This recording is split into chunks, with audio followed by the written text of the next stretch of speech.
اللہ علیہ وآلہ وسلم۔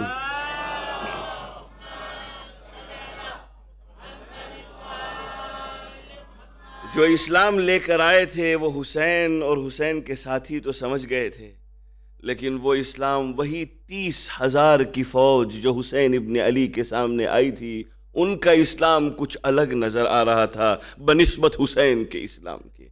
ان کا خدا الگ نظر آ رہا تھا بنسبت اللہ کا، بنسبت حسین کے خدا کے۔ میرے عزیز دوستو، پروردگار عالم نے جب انسان کو خلق کیا، پروردگار عالم نے مکرم بنایا انسان کو، آنریبل بنایا انسان کو۔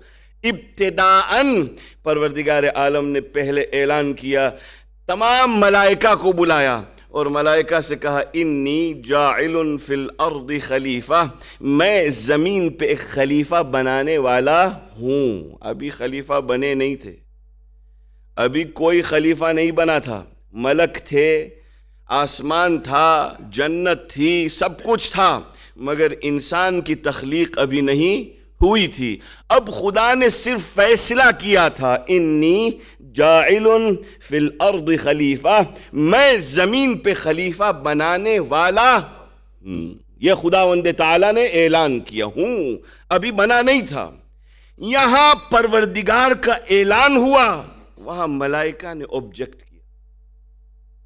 سورہ بقرہ، ملائکہ نے خدا سے کہا، پالنے والے اتجعل فیہا من یفسد فیہا ویسفک الدماء ونحن نسبح بحمدک ونقدس لک، پالنے والے کیا زمین پہ تو اس کو پیدا کرنے والا ہے جو زمین پہ خون خرابہ کرے گا، زمین پہ فساد پھیلائے گا، جبکہ ہم تیری تسبیح کرتے ہیں، تیری گلوریفیکیشن کو سنگ کرتے ہیں، تیری تقدیس کرتے ہیں۔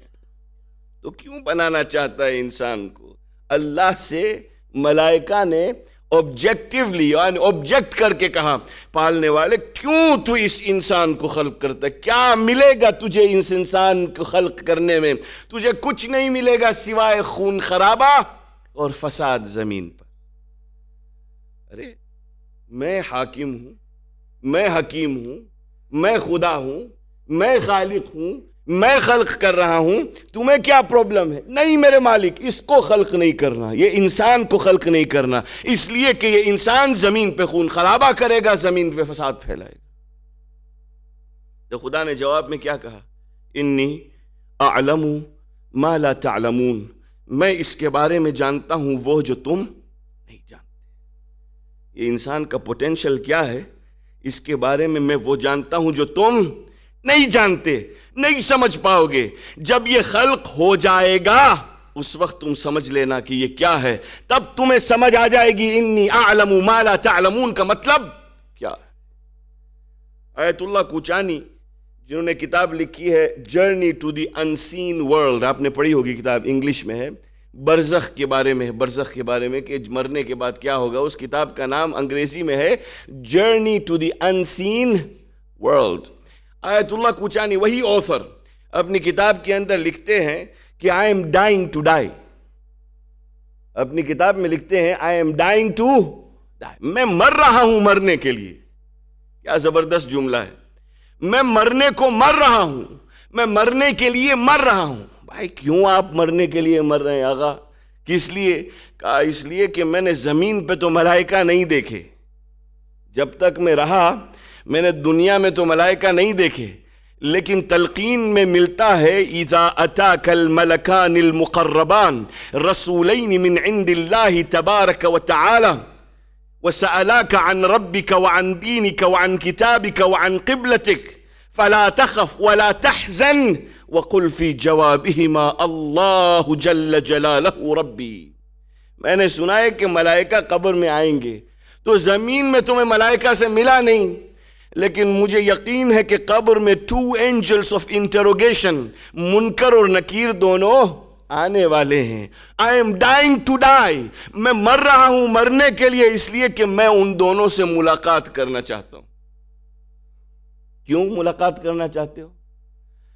ملیں گے تو ملیں گے، ہم سب کو ملیں گے ہو، آپ کیوں اتنا تڑپ رہے ہیں ان سے ملنے کے لیے؟ کہا میں ان سے پوچھنا چاہتا ہوں، تم ہی لوگ تھے جنہوں نے میرے کریشن کو آبجیکٹ کیا تھا، تم ہی لوگ تھے جنہوں نے میرے کریشن کو آبجیکٹ کیا تھا، میں طلب کر رہا تھا کہ تم کو ملوں اور تم کو بتاؤں کہ اگر انسان چاہے تو ملکوت السماوات والارض سے بلند رہ سکتا ہے، یہ انسان کا پوٹینشل ہے۔ تو خدا نے کہا انی جاعل فی الارض خلیفہ، میں زمین پہ خلیفہ بنانے والا ہوں۔ اتجعل فیہا من یفسد فیہا ویسفک الدماء، تو اس کو زمین پہ خلق کرنے والا ہے جو زمین پہ خون خرابہ کرے گا، فساد پھیلائے گا، جبکہ ہم تیری تسبیح کرتے ہیں، تیری تقدیس کرتے ہیں۔ قال انی اعلم ما لا تعلمون، میں جانتا ہوں وہ جو تم نہیں جانتے۔ ابھی آپ سے سوال پوچھتا ہوں، ملائکہ کا آبجیکشن درست تھا یا نہیں؟ نہیں ہے، جواب نہیں ہے، ٹھیک ہے آگے بڑھ رہا ہوں۔ ملائکہ کا آبجیکشن درست تھا یا نہیں تھا وہ آپ گھر پہ جا کے سوچئے گا، مگر ملائکہ نے خدا سے کہہ دیا تھا کہ یہ زمین پہ خون خرابہ کرے گا، یہ زمین پہ فساد پھیلائے گا۔ قرآن مجید کی بیوٹی یہ ہے کہ قرآن اگر آپ پڑھیں گے تو ایک آیت پڑھنے کے بعد خداوند تعالیٰ آپ کی دماغ کو پرووک کرنے کے لیے ایک بات کر کے چھوڑ دیتا ہے، اس کے بعد آگے جا کے کہیں اور سورہ کے اندر اس بات کو خداوند تعالیٰ پھر چھیڑتا ہے۔ سورہ مائدہ کے اندر خداوند تعالیٰ اس بات کو پھر چھیڑتا ہے، کیا کہتا ہے؟ وَاتْلُ عَلَيْهِمْ نَبَأَ ابْنَيْ آدَمَ بِالْحَقِّ، میرے حبیب ذرا ان کو آدم کے دو بیٹوں کا واقعہ بتا دو۔ کون آدم کے دو بیٹے؟ حابیل اور قابیل، ایبل اینڈ کین، انگریزی میں کہتے ہیں ایبل اینڈ کین، حابیل اور قابیل، یہ دو بیٹے تھے آدم کے، حابیل اور قابیل۔ دونوں بیٹے آدم کے تھے، پہلی جنریشن تھی، آدم کی دو اولاد حابیل اور قابیل، پہلی جنریشن آدم و حوا کے بعد اگر کوئی پیدا ہوا تو حابیل اور قابیل پیدا ہوئے۔ اب خداوند تعالیٰ رسول خدا سے کہتا ہے وَاتْلُ عَلَيْهِمْ نَبَأَ ابْنَيْ آدَمَ بِالْحَقِّ، آدم کے دو بیٹوں کا واقعہ ان کو بتاؤ۔ کون سا واقعہ؟ اِذْ قَرَّبَ قُرْبَانًا فَتُقُبِّلَ مِنْ أَحَدِهِمَا وَلَمْ يُتَقَبَّلْ مِنَ الْآخَرِ، جب آدم کے دونوں بیٹوں نے اپنی اپنی قربانیوں کو راہ خدا میں پیش کیا، ایک کی قربانی خدا نے قبول کر لی، دوسرے کی قربانی کو خدا نے ریجیکٹ کر دیا۔ ہوا یہ تھا کہ خداوند تعالیٰ نے دونوں آدم کے بیٹوں سے کہا تھا کہ تم اپنی اپنی قربانیاں پیش کرو، حابیل اور قابیل سے۔ حابیل نے اپنی قربانی پیش کی، قابیل نے اپنی قربانی پیش کی، اور خدا نے کہا قربانیوں کو پیش کرو۔ حابیل کی قربانی ایکسپٹ ہو گئی، قابیل کی قربانی ریجیکٹ ہو گئی۔ سنیے گا، حابیل کی قربانی ایکسپٹ ہوئی، قابیل کی قربانی ریجیکٹ ہوئی۔ اب خدا چاہتا ہے کہ رسول لوگوں کو وہ واقعہ سنائیں، اذ قرب قربانا فتقبل من احدهما ولم يتقبل من الاخر، جب آدم کے دونوں بیٹوں نے اپنی قربانیوں کو پیش کیا، ایک کی قربانی قبول ہو گئی، دوسرے کی قربانی ریجیکٹ ہو گئی۔ جس کی قربانی ریجیکٹ ہوئی وہ تھے قابیل، جس کی ایکسپٹ ہوئی وہ تھے حابیل۔ ہو تو سب کچھ گیا، مگر حابیل وہ جیلسی نے قابیل کو پکڑ لیا، قابیل کو جکڑ لیا حسد نے، تو اپنے بھائی سے کہنے لگا تیری قربانی قبول ہو گئی، لَأَقْتُلَنَّكَ، میں تمہیں قتل کر دوں گا۔ کون کہتا ہے؟ قابیل کس سے کہتا ہے؟ حابیل سے، میں تمہیں قتل کر دوں گا، میں یہیں روک رہا ہوں بات، میں تمہیں قتل کر دوں گا۔ میرے مالک ملائکہ نے تجھ سے کہا تھا جس کو تو خلق کر رہا ہے زمین پہ خون خرابہ کرے گا، زمین پہ فساد پھیلائے گا، ابھی تو پہلا جنریشن ہے اور قتل کی بات آ گئی، قتل کی بات شروع ہو گئی۔ لَأَقْتُلَنَّكَ، مگر یہ بات تو ثابت ہو گئی ملائکہ کی کہ یہ زمین پہ خون خرابہ کرے گا، فساد پھیلائے گا، مگر خدا کی بات کیسے ثابت ہو؟ انی اعلم ما لا تعلمون، یہ دوسرے جملے میں ملتا ہے۔ جب قابیل نے حابیل سے کہا لَأَقْتُلَنَّكَ، میں تمہیں قتل کر دوں گا، تو حابیل نے جواب دیا لَإِن بَسَطْتَ إِلَيَّ يَدَكَ لِتَقْتُلَنِي، اگر تم تمہارے ہاتھوں کو پھیلاؤ گے مجھے مارنے کے لیے، مَا أَنَا بِبَاسِطٍ يَدِيَ إِلَيْكَ لِأَقْتُلَكَ، میں اپنے ہاتھوں کو تمہیں مارنے کے لیے نہیں اٹھاؤں گا۔ کیوں؟ انی اخاف اللہ رب العالمین، میں اللہ سے ڈرتا ہوں جو عالمین کا رب ہے، میں اللہ سے ڈرتا ہوں جو عالمین کا رب ہے، اس کا مطلب ہے انی اعلم ما لا تعلمون، خدا کو پرکھنا، خدا کو جاننا، خدا کی معرفت کو حاصل کرنا، خدا کو سمجھنا۔ میرے عزیز دوستو، جب ہم اسلام کو ویسے سمجھیں گے جیسے پروردگار عالم چاہتا تھا کہ ہم سمجھیں، جیسے پیغمبر اسلام حضرت محمد مصطفیٰ صلی اللہ علیہ وآلہ وسلم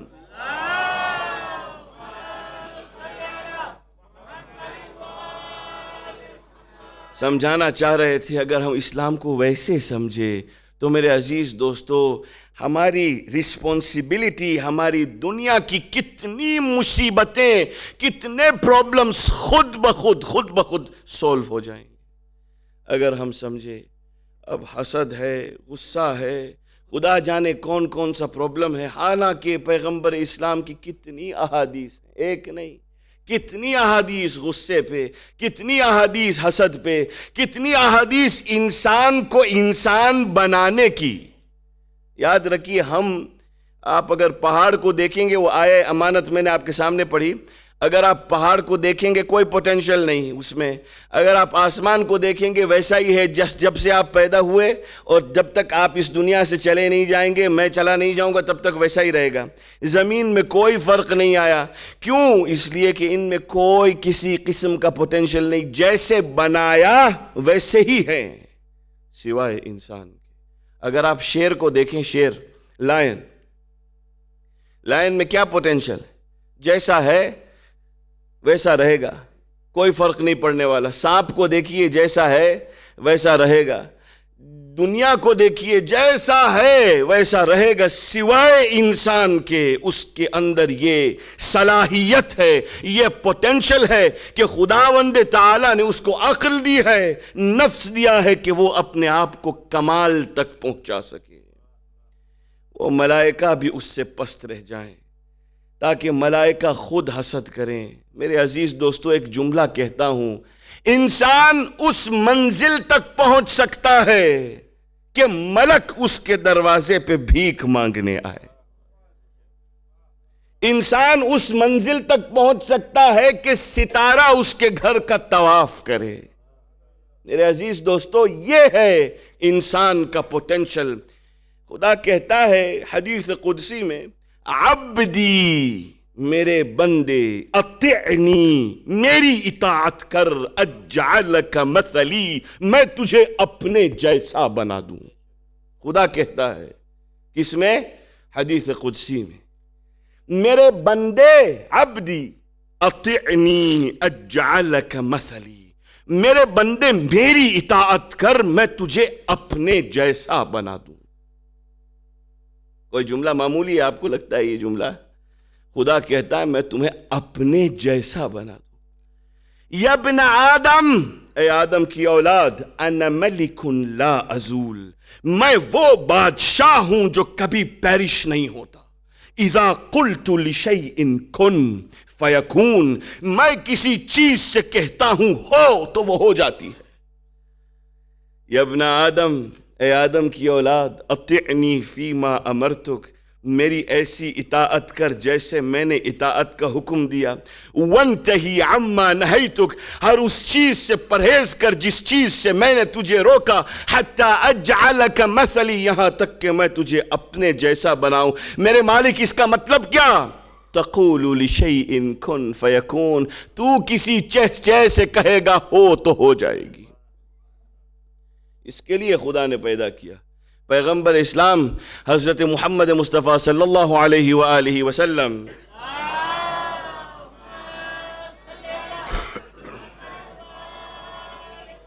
پیغمبر کہتے ہیں ما خلقتم للفناء بل خلقتم للبقاء، ہم نے تمہیں مرنے کے لیے، فنا کے لیے خلق نہیں کیا۔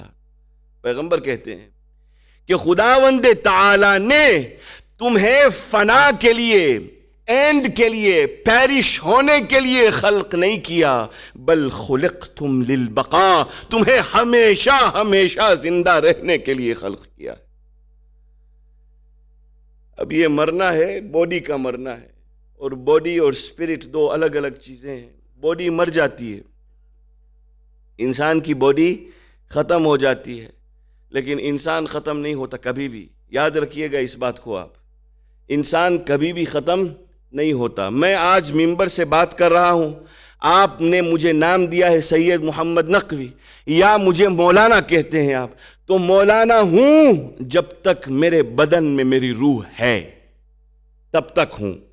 سید محمد نقوی ہوں جب تک میرے بدن میں میری روح ہے، لیکن یہاں میری روح نکل گئی، کل آپ یہی محمد کو کہیں گے اس کی میت آئی، وہ نہیں آیا. یہی ہوتا ہے نا، body is in the hospital, اس کی باڈی ہاسپٹل میں پڑی. کیوں محمد کی باڈی کہتے ہیں آپ؟ ابھی تو آپ نہیں کہتے یو آر اے باڈی، کہتے ہیں آپ نہیں. اب آپ کہتے ہیں محمد کی باڈی، انا للہ و انا الیہ راجعون. اب اس کی میت آئے گی، وہ نہیں، اس کی میت آ رہی، اس کی باڈی آ رہی. تو دفن باڈی ہوتی ہے، محمد نہیں ہوتا. وہ ہمیشہ زندہ رہنے کے لیے خلق کیا گیا ہے. لیکن جہاں تک یہ باڈی کا تعلق ہے، یہ مرنے والی ہے. وہ شاعر کہتا ہے کہ جب احمد مرسل نہ رہے کون رہے گا؟ جب خود پیغمبر اسلام نہ رہے تو کون رہے گا؟ یہ باڈی سب کی فنا ہونے والی ہے، اور ایک دن اس خاک میں یہ باڈی جا کے مل لے گی، مگر یہ انسان ہمیشہ رہے گا. اس کو اس انداز کی زندگی گزارنا ہے. اس انسان کو جو باڈی ہے، جو اسپرٹ ہے، جو روح ہے، اس کو ایسی زندگی گزارنا ہے جیسے پیغمبر اسلام حضرت محمد مصطفیٰ صلی اللہ علیہ وآلہ وسلم نے.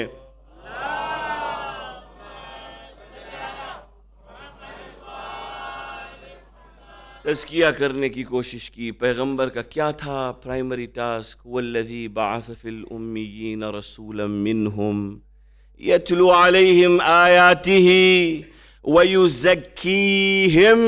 ان کے نفسوں کا تزکیہ کرنا تاکہ یہ کمالات کو حاصل کر سکیں. ان کے نفسوں کو دیکھنا، ان کے نفسوں کی پہچان کروانا، ان کے نفسوں کو ان کو سمجھانا تاکہ ان کا تزکیہ نفس ہو تو ان کی آنکھوں سے پردے ہٹ جائیں. اب جب یہ نگاہ کریں، خدا کے پیغمبر اسلام کہتے ہیں المؤمن ينظر بنور اللہ، مومن اللہ کے نور سے نگاہ کرتا ہے. ان العبد، حدیث قدسی میں، ان العبد یتقرب الی بالنوافل، میرا بندہ مجھ سے تقرب حاصل کرتا ہے نوافل پڑھ کے. نوافل یعنی مستحب نمازیں. میرا بندہ مجھ سے تقرب کو حاصل کرتا ہے بالنوافل، نوافل ادا کر کے مجھ سے تقرب کو حاصل کرتا ہے. حتی احبہ، یہاں تک کہ میں اس کو چاہنے لگتا ہوں. خدا کہتا ہے یہاں تک کہ میں اسے چاہنے لگتا ہوں. نہیں. فَإِذَا أَحْبَبْتُهُ، جب میں اسے چاہنے لگتا ہوں، أَكُونُ سَمْعَهُ الَّذِي يَسْمَعُ بِهِ وَبَصَرَهُ الَّذِي يَبْصُرُ بِهِ وَيَدَهُ الَّذِي يَبْطُشُ بِهَا. جب میں اس کو چاہنے لگتا ہوں تو میں اس کے کان ہو جاتا ہوں جس سے وہ سنتا ہے، میں اس کی آنکھ ہو جاتا ہوں جس سے وہ دیکھتا ہے، میں اس کے ہاتھ ہو جاتا ہوں جس سے وہ چھوتا ہے. میں اگر انسان اپنے پوٹینشل کو سمجھ سکے، کہ اس لیے وہ کہتے ہیں کہ المؤمن ينظر بنور اللہ، مومن اللہ کی نظر سے دیکھتا ہے، اس کی آنکھوں میں پردے نہیں ہوتے. امیر المؤمنین مالک اشتر ایک مرتبہ جنگ میں امیر المؤمنین کے پاس آئے، کہا یا Ali you and I are equal today. Malik Ashtar امیر المؤمنین سے کہتے ہیں میرے مولا آج ہم اور آپ ایکول ہیں. کہا کس بات پہ ایکول ہیں؟ امیر المؤمنین کی عادت تھی کہ جب جنگ میں تلوار اٹھاتے تھے، جب وار کرتے تھے کسی پہ تو اللہ اکبر کہتے تھے، اللہ اکبر. اگر کسی نے سن لیا تکبیر علی کو، کسی نے سن لیا، وہ سمجھ لیتا تھا کہ کسی کا سر اڑا. غبار ہوتا تھا جنگ کے اندر. تو ایک مرتبہ مالک اشتر اور امیر المومنین دونوں بیٹھے ہوئے تھے. مالک اشتر کہتے ہیں یا Ali you and I are equal today. امیر المومنین نے کہا کس بات پہ ایکول بھائی؟ کس لیے ایکول ہوئے؟ کیسے ایکول ہوئے؟ کہا جتنی مرتبہ آپ نے تکبیر پڑھی اتنی مرتبہ آپ نے کسی کے سر کو کاٹا. میں حساب کر رہا تھا جتنی تکبیر آپ نے پڑھی اتنے ہی سر میں نے بھی کاٹے. therefore we are equal. امیر المومنین نے کہا درست ہے، نمبر میں تو ایکول ہے، لیکن فرق یہ ہے تمہارے سامنے جو آیا تم نے اس کو قتل کر دیا، اس کے سر کو اڑا دیا. میرے سامنے جو آیا میں نے اس کی نسل کو دیکھا کہ اس کے اندر کوئی بھی مومن پیدا نہیں ہونے والا، تب میں نے اپنی تلوار کو چلایا.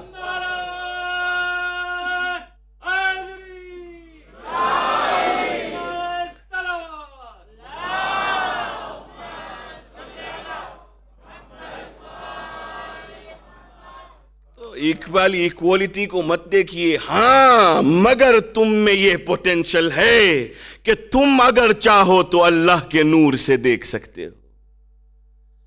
مگر انسان خود اگر اپنے پوٹینشل کو نہ سمجھے، انسان اگر خود اسلام کو اس انداز میں نہ سمجھے جس انداز میں خداوند تعالیٰ نے اسلام کو بھیجا ہے، تو اس میں کس کا قصور ہو سکتا ہے؟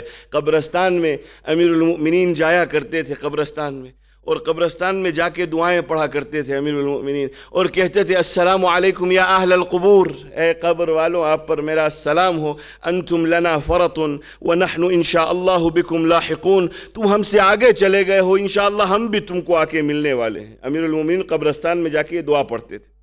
پھر کہتے ہیں کہ امیر المؤمنین جب قبرستان میں دعا پڑھ کے کھڑے ہوتے تھے اور جاتے تھے واپس، تو قبروں کی طرف مڑ مڑ کے دیکھتے تھے اور کہتے تھے میرے مالک کتنی ان یوزڈ مائنڈز اور انٹلیکٹس اس قبرستان میں پڑی ہوئی ہیں، جنہوں نے کبھی اپنی عقل کا استعمال تک نہیں کیا، جنہوں نے کبھی اپنے انٹلیکٹ کا استعمال تک نہیں کیا. اور خدا وہ ہے جو بار بار پکار کے کہتا ہے مجھے پکارو، وَأَنِ اعْبُدُونِي هَذَا صِرَاطٌ مُسْتَقِيمٌ، میری عبادت کرو یہی سیدھا راستہ ہے، شیطان کو نہیں. وَلَقَدْ أَضَلَّ مِنْكُمْ جِبِلًّا كَثِيرًا أَفَلَمْ تَكُونُوا تَعْقِلُونَ، تم سے پہلے ملٹیٹیوڈ کو یہ گمراہ کر چکا ہے، اب بھی تم میں عقل نہیں آئی. تو میرے عزیز دوستو، آج کے لیے اتنا کافی ہے. کربلا میں یہ لوگ جو فرزند رسول کے قتل کے لیے آئے تھے، سوال یہی ہے کیا انہوں نے اسلام کو سمجھا تھا؟ کیا انہوں نے اپنے پوٹینشل کو سمجھا تھا؟ کیا یہ نہیں دیکھ سکتے تھے اللہ کے نور سے جو نور پروردگار مومن کو دیکھتا ہے؟ ہاں نہیں دیکھ سکتے تھے. کیوں؟ اس لیے کہ ان کا اسلام ڈسٹورٹڈ انڈرسٹینڈنگ آف اسلام جسے کہا جاتا ہے وہ تھا، اور حسین اور ساتھی حسین کا اسلام اور تھا. کربلا میں شبیہ پنجتن موجود تھیں. جب کسی کو پیغمبر کی یاد آ جاتی تھی تو علی اکبر کے چہرے کو دیکھ لیا کرتے تھے. کربلا میں شبیہ پنجتن موجود تھی. جب کسی کو علی یاد آ جایا کرتے تھے تو امام حسین کی طرف دیکھ لیا کرتے تھے.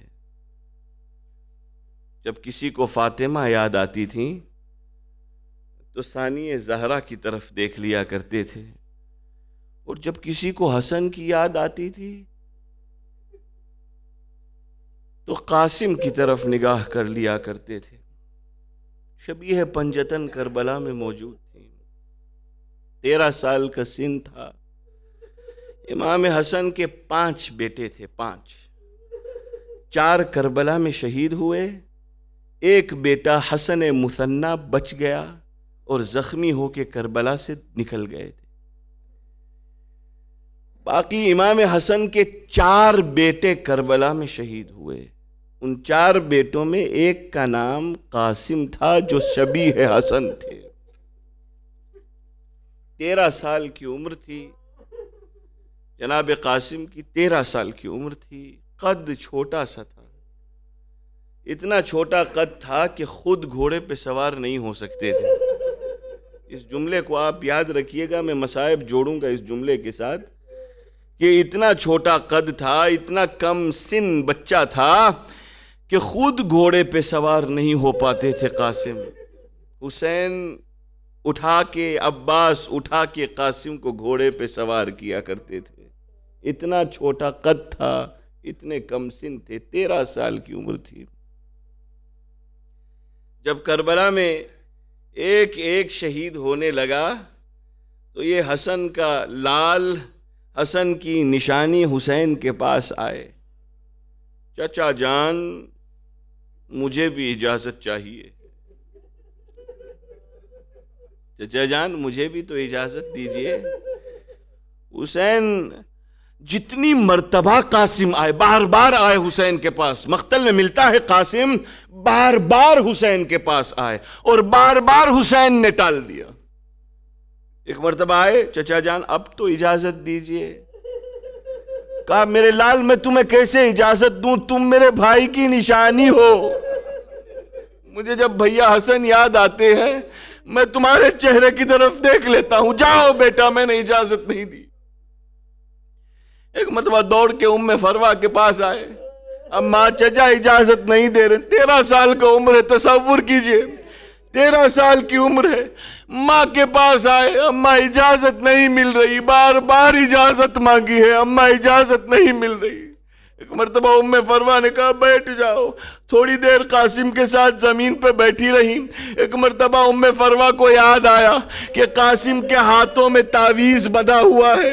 ایک مرتبہ کہا بیٹا مجھے یاد آیا تمہارے بابا نے کہا تھا جب مصیبت کا وقت آن پڑے تو اس تعویذ کو کھول کے دیکھ لینا، اس میں حسین کے نام کا خط ملے گا۔ قاسم خوش ہو گئے، بہت خوش ہو گئے۔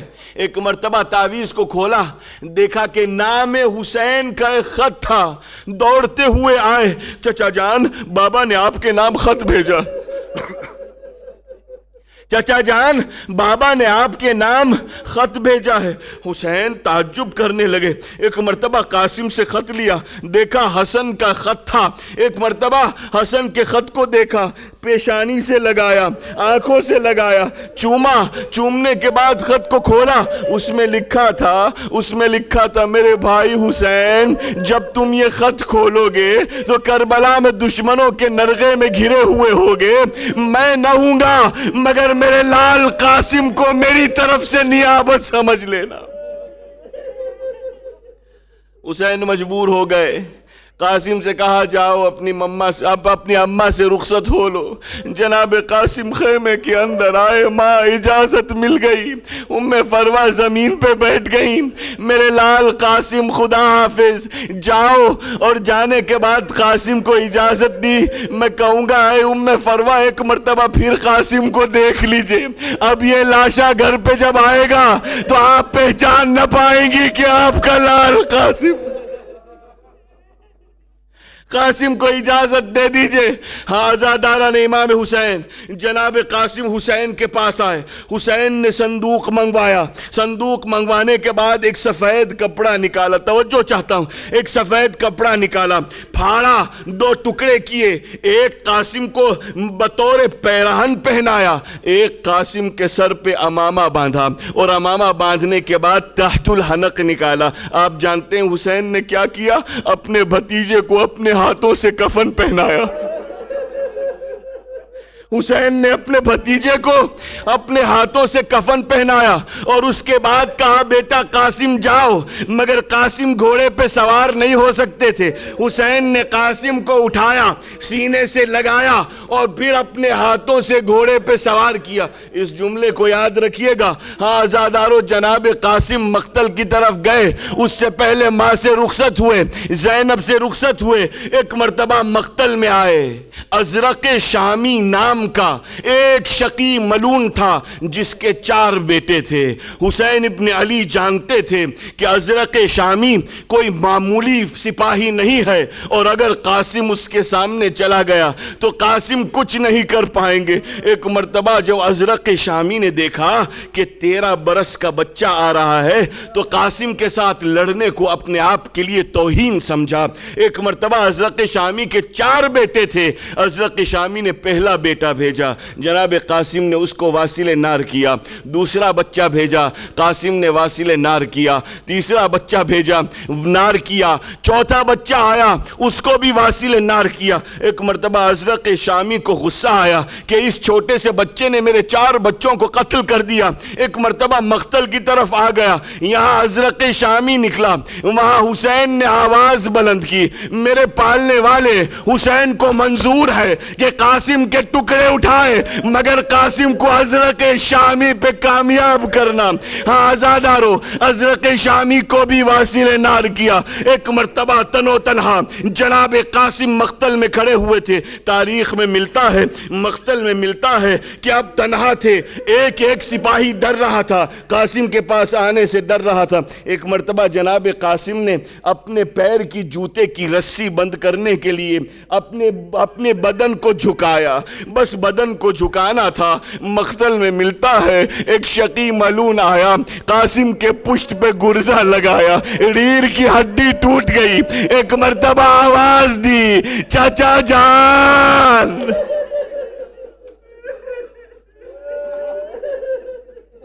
قاسم کے ریڑھ کی ہڈی ٹوٹ گئی. آواز آئی، چچا جان میری مدد کو آئیے، چچا جان میری مدد کو آئیے. کہتے ہیں مقتل میں لکھا ہے جتنے بھی سپاہی گھوڑے سے زمین پہ تشریف لائے مولا کو ایک مرتبہ پکارا. جب حبیب ابن مظاہر گرے مولا کو ایک مرتبہ پکارا. جب حور گرے ایک مرتبہ پکارا. علی اکبر نے تو پکارا بھی نہیں، صرف یہ کہا بابا جان اسوس علیک منی السلام، میری طرف پہ آپ کو سلام ہو. مگر کہتے ہیں کہ قاسم نے حسین کو بار بار پکارا ہے. مقتل میں ملتا ہے کہ قاسم نے حسین کو بار بار پکارا ہے. توجہ چاہتا ہوں، قاسم نے حسین کو بار بار پکارا ہے. آپ جانتے ہیں کیوں بار بار پکارا؟ آپ جانتے ہیں کیوں بار بار پکارا؟ یہ وہی قاسم ہے، یہ جس کو حسین سوار کرتے تھے، یہ وہی قاسم ہے جو خود سوار نہیں ہو سکتے تھے. آپ جانتے ہیں کیوں بار بار پکارا؟ یہاں قاسم زمین پہ گرے، وہاں حسین کھڑے ہوئے کہ قاسم کی مدد کے لیے جائیں. حسین کے خوف سے ادھر کے گھوڑے ادھر کو دوڑے، ادھر کے گھوڑے ادھر کو دوڑے. آپ جانتے ہیں قاسم نے حسین کو بار بار کیوں پکارا؟ جیسے جیسے قاسم کے بدن پہ گھوڑے کی ٹاپ پڑتی تھی ویسے ویسے کہتے تھے بابا، ویسے کہتے تھے چچا جان میری مدد کو، چچا جان میری مدد کو آئیے، چچا میری مدد کو آئیے. حسین مقتل میں پہنچے. قاسم کا لاشا گھوڑوں کی ٹاپوں سے پامال ہو چکا تھا. حسین آئے، زمین پہ بیٹھے. بس عزادارو، میں نہیں کہوں گا کہ حسین نے قاسم کا لاشا کیسے اٹھایا، مگر حسین آئے، زمین پہ بیٹھ گئے، قاسم کے پاس آئے. اس کے بعد حسین کھڑے ہوئے. کھڑے ہونے کے بعد قاسم کو اٹھانے کی کوشش کی. وہ لاشا گھوڑوں کی ٹاپوں سے پامال تھا. تصور کیجئے گا، حسین نے قاسم کا ایک ہاتھ لیا، ایک بغل کے نیچے رکھا، دوسرا ہاتھ لیا، دوسرے بغل کے نیچے رکھا. قاسم کا سینہ حسین کے سینے پہ رکھا. وہ بچہ جو خود سے گھوڑے پہ سوار نہیں ہو سکتا تھا، اب کیفیت یہ تھی کہ حسین جب مقتل کی خیمے کی طرف لے جا رہے تھے تو قاسم کے پیر زمین کو خط دے رہے تھے. قاسم کے پیر زمین کو خط دے رہے تھے. حسین خیمے کی طرف، ارے قاسم کا پامال لاشا لے کر آئے، خیمے کے اندر آئے. مجھے نہیں معلوم ام فروہ نے اس لاشے کو کیسے دیکھا ہے.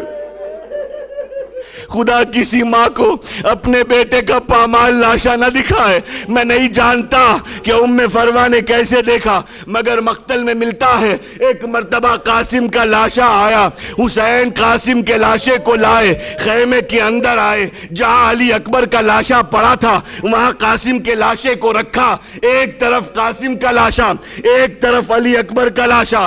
ایک ہاتھ قاسم کے سینے پہ رکھا، دوسرا ہاتھ علی اکبر کے سینے پہ رکھا. آسمان کی طرف دیکھ کے کہا میرے مولا حسین لٹ گیا.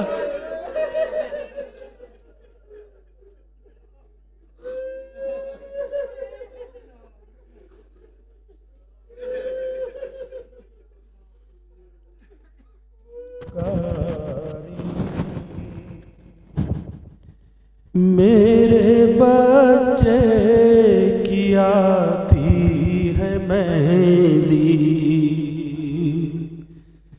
بیوہ شبر یہ رو کر پکاری.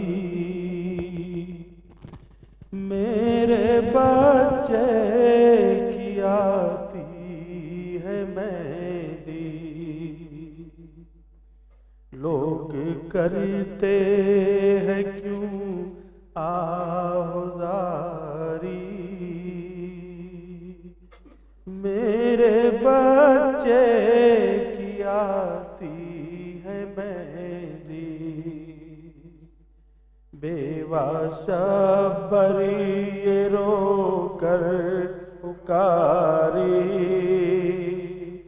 میرے بچے کی آتی ہے مہندی، کوئی دلہا کی پھوپھیوں کو لاؤ، ان کی چھوٹی چچی کو بلاؤ، کوئی دلہا کی پھوپھیوں کو لاؤ،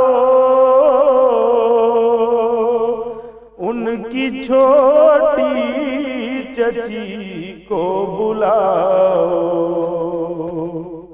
دیر ہوتی ہے جلد آہوزاری، میرے بچے کی آتی ہے مہندی، بیوہ شبر کی رو کر پکاری، میرے بچے کی آتی ہے مہندی، میری بھولی سکینہ کہاں ہو،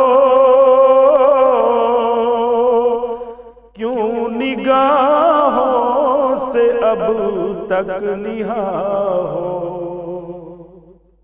میری بھولی سکینہ کہاں ہو، کیوں نگاہوں سے اب تک نہاں ہو، مہندی لے جاؤ بابا کی پیاری، میرے بچے کی آتی ہے مہندی، بیوہ شبر کی رو کر پکاری، میرے بچے کی آتی ہے مہندی، جا کے کہہ دو اے شاہ زمن سے، کوئی سگرا کو لاؤ وطن سے، جا کے کہہ دو اے شاہ زمن سے، کوئی سگرا کو لاؤ وطن سے، جائے اکبر منگائے سواری، میرے بچے کی آتی ہے مہندی، بیوہ شبر کی رو کر پکاری، میرے بچے کی آتی ہے مہندی، بیوہ شبر کی رو کر پکاری، میرے